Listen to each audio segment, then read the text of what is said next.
अब इस परेड का एक और महत्वपूर्ण ध्वज रक्षक टोल। आप सभी अपना ध्यान परेड प्रांगण के मुख्य द्वार पर ले जाएं।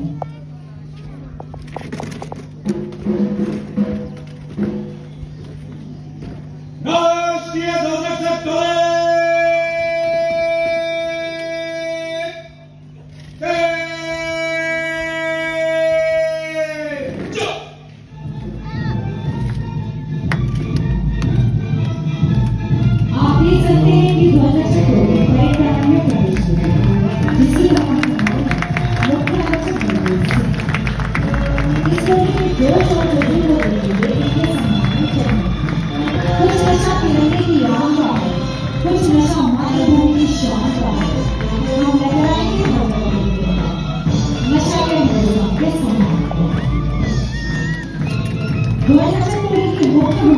शाम के समय राष्ट्रीय